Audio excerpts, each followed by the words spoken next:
कोई किसी को भड़का रहा हो, कोई किसी को अलग कर रहा हो, कोई तीसरा व्यक्ति आ गया हो बीच में, ये जो बिलपत्र है ना 3 पत्ती की, ये बड़ी काम की है। एक और उपाय तुम नोट कर लो, फिर हम शिव महापुराण में प्रवेश करेंगे। जब भी किसी रिश्ते में कोई बीच में व्यक्ति हो, कभी कभी मित्रों के बीच में 2 लोग के बीच में कोई एक तीसरा आ जाता है और सब खराब कर देता है। कभी कभी तुम्हारा कोई काम बनने वाला है और कोई जाकर भड़का आता है और सब खराब हो जाता है। ऐसी किसी भी विषमता के लिए ये उपाय जो आपको बता रहा हूं, ये बड़ा काम आने वाला है। घर में लड़ाई झगड़ा विवाद फसाद कुछ भी हो, असमंजसता कितनी ही हो, कोई किसी को छोड़कर चला गया हो तो भी स्थितियां शिव महापुराण से अनुकूल हो जाती है। क्यों? सो का जाने पीर पराई, जिन पावन नहीं फटी विवाई। किसी का कष्ट समझने के लिए वो कष्ट होना चाहिए। किसी की उंगली में दर्द हुआ और दूसरे ने देखकर कहा बड़ा पेन होता होगा। आपको क्या पता पेन होता होगा? आपकी थोड़ी हुआ उंगली में। हर अंग का दर्द अलग होता है और उस दर्द को महसूस करने के लिए उस दर्द से गुजरना पड़ता है।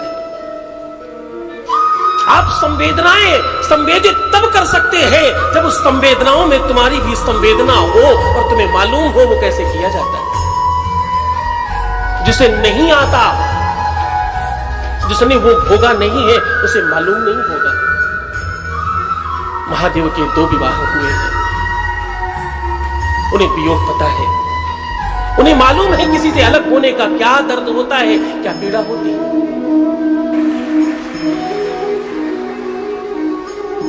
सती का वियोग पता है महादेव को। हाँ, कोई किसी को छोड़कर चला गया हो, चाहे पति हो, चाहे पत्नी हो, चाहे प्रेमी हो, चाहे प्रेमिका हो, चाहे घर वाला, चाहे परिवार वाला, और चाहे बड़े बड़े बुजुर्गों के जो बच्चे उनसे दूर हो जाते हैं। हाँ? कोई अपना दूर चला गया हो तो भी शिव महापुराण का महात्म्य है, ये से ठीक हो जाता है। 3 पत्ती है, जो सबसे बीच वाली बड़ी वाली है, उसमें आपको उसका नाम लिखना है जो तुम्हारा शत्रु है, जो तुम्हें अलग कर रहा है, अगर तुम जानते हो तो। और बाईं तरफ पति या पत्नी का या अपने मित्र का, और दाहिनी तरफ अपना नाम लिख ले। और इसे लिखे किससे? अष्टगंध से, हल्दी से, कुमकुम से, रोली से, सिंदूर से, किसी भी चीज से लिख लीजिए। कलम कौन सी चाहिए? कलम क्योंकि तुम्हें प्रीति चाहिए, इसलिए भैया तुलसी की रंडी लेना है। इसलिए प्रेम बढ़ाने वाला उपाय बता रहा हूं। कुछ नए बच्चे हमारे साथ बैठे हैं इसलिए।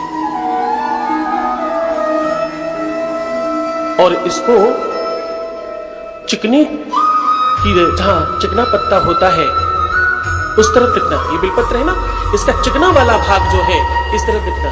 यहां पर उसका नाम लिखना बड़े वाले पे, जो तुम्हें खराब कर रहा है, अलग कर रहा है।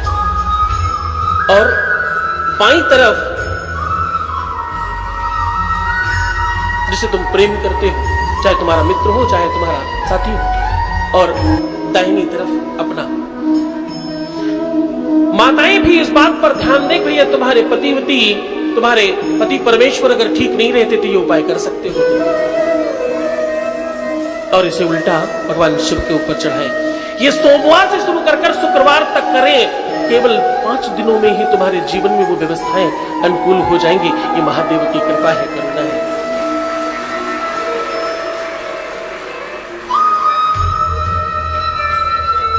केवल यही एक दरबार है जहां चूहा सांप के साथ रहता है। क्या? यही वो दरबार है जहां चूहा सर्प के साथ रहता है। वैसे अगर चूहा सांप को मिले तो क्या करेगा वो? सुबह का ब्रेकफास्ट नहीं तो दोपहर का लंच तो कर ही लेगा। हाँ? यही वो दरबार है जहां सर्प मोर के साथ रहता है। ये पहला वो दरबार है जहां मोर बैल के साथ रहता है, नंदी के साथ रहता है, और नंदी शेर के साथ रहता है। सब एक दूसरे के दुश्मन है, उसके बावजूद पूरी आनंद के साथ, पूरे उन्माद के साथ, पूरे प्रेम के साथ रहते हैं। यही पारिवारिक दायित्व है और यही परिवार है, यही वंश की नीति है। इसीलिए घर के सबसे बड़े वाले व्यक्ति को बाबा कहा जाता है और पूरे विश्व में जो सबसे बड़ा है उसे महादेव बाबा भी कहा जाता है ना।